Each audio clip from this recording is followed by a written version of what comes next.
First, we will be reviewing the rules of the universal numbering system using a diagram of permanent dentition.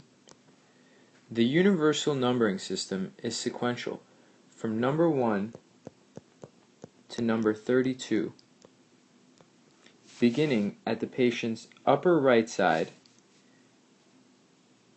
going across towards the patient's left side, down to the patient's lower left side, and all the way across to the patient's lower right side.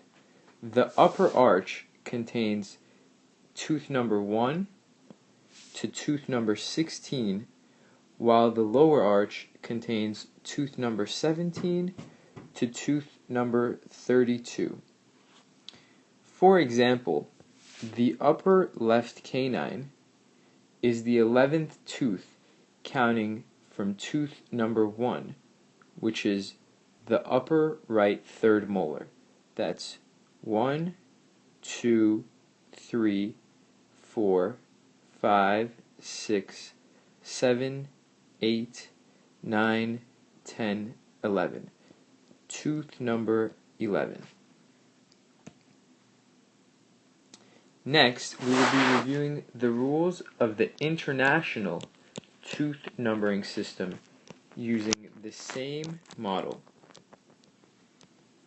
The international numbering system utilizes 2 digits. The first digit corresponds to the quadrant number. There are 4 quadrants in a dentition. The patient's upper right is quadrant number 1. The patient's upper left is quadrant number 2.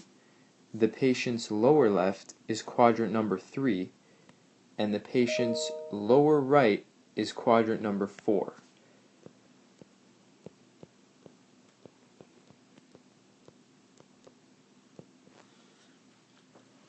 The second digit corresponds to the tooth within each quadrant, going from the most mesial, the central incisor, to the most distal, the third molar. The most mesial tooth, or the central incisor, is given the designation of 1, while the third molar is given the designation of number 8, counting 2, 3, 4, 5, 6, 7, 8.